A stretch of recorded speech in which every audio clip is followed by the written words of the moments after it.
you feel stuck? It happens. It's human. We all get stuck from time to time. Getting stuck is not a problem. Staying stuck is. And many people live there, stuck, most of their lives. Hey, look, I know that change is painful. The growth and metamorphosis process of becoming all that you can is painful. But nothing is as painful as being stuck, where you don't want to be, and you know that it's not where you should be.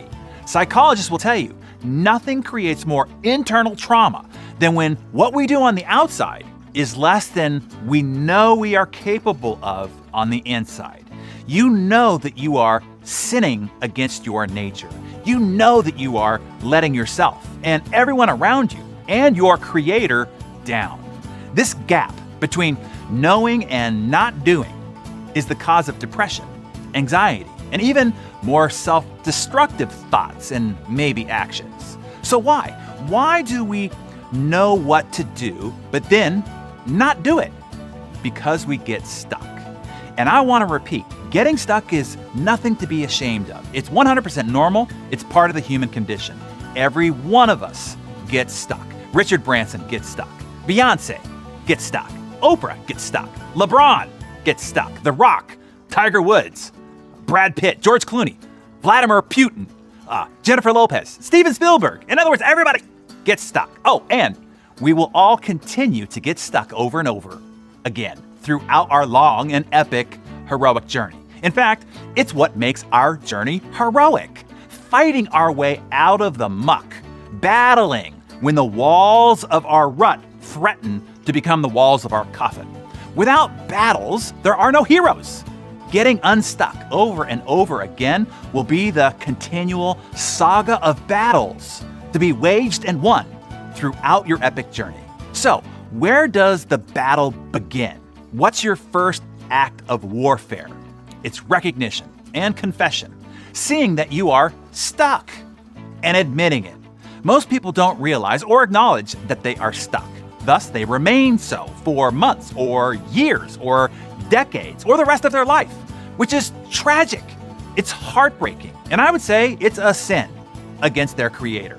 High achievers, on the other hand, learn to recognize the signs and quickly take the fast, albeit uncomfortable action necessary to break out.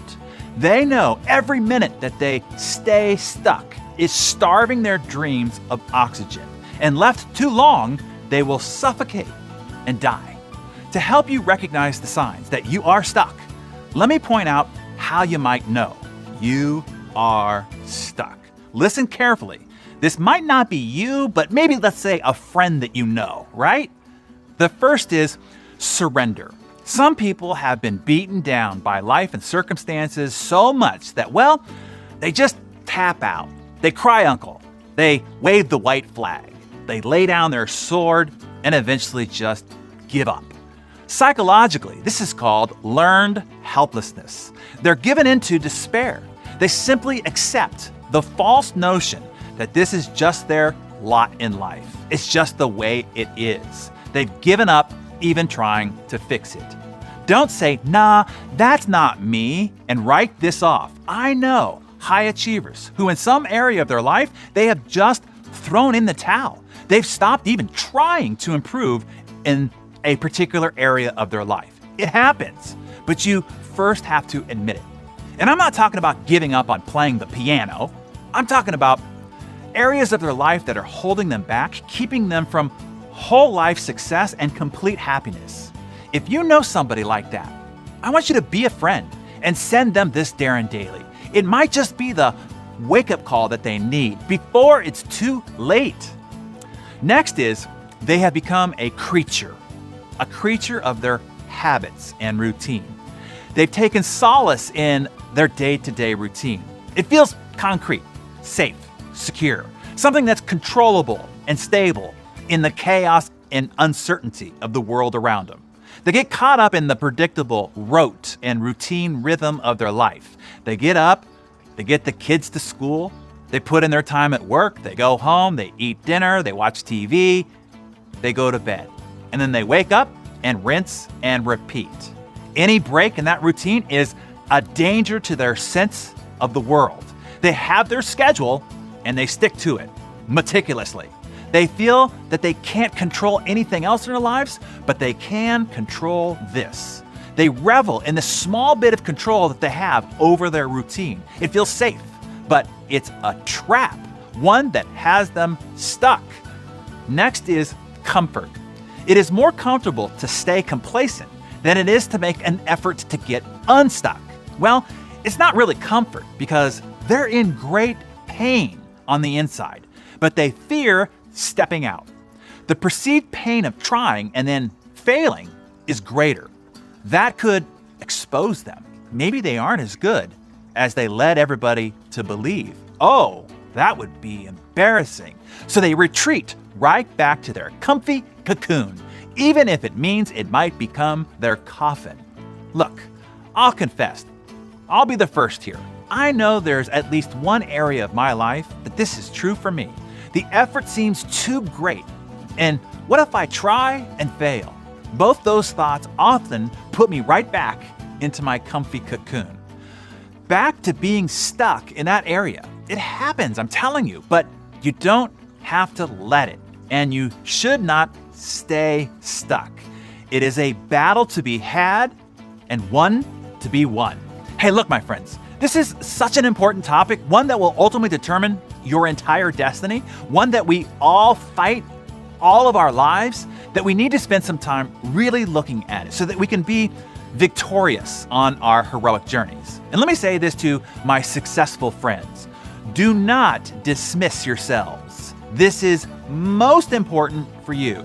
Often it is the brightest, the most talented, and those who have reached a level of comfortable success that need to evaluate this the most. Because we all have to admit that what you have achieved thus far is nothing compared to what you are really capable of, particularly from the perspective of your creator. What you have achieved thus far, although maybe it has impressed your old high school classmates, is only a fraction of what's truly possible for you. Would you admit that? Why would you still be living below your full potential? Because you get stuck. There is a great chance that you are stuck right now and don't, one, realize or acknowledge or have confessed it, or two, you have become dulled by your routine, and three, your success has made you comfy, maybe even a little lazy. You have downshifted, certainly from how you used to apply yourself, and certainly from how you are really capable. How do I know all this about you? Because I am guilty too. I certainly shall not cast the first stone here. I will say, as Paul said, I am chief of sinners here on this one. So tomorrow, I will reveal 4 other causes and signs of being stuck. And then I will give you the formula for getting unstuck. The tools to crowbar yourself out of a rut now or anytime that you need that crowbar in the future. So, who's ready to confess? Do it in the comments below. You are in safe company here with the Darren Daily community. You are among like-minded sinners who know that they could be doing better, should be doing better, want to be doing better, but are stuck. Which sign would you admit to? 1, surrender. 2, dulled by your routine. Or 3, stuck in your comfort zone, don't want to take the risk of failure or embarrassment to your ego. Come on, be bold, be the exception, and share yourself below. And I look forward to reading what you have to say and seeing you right back here bright and early mañana.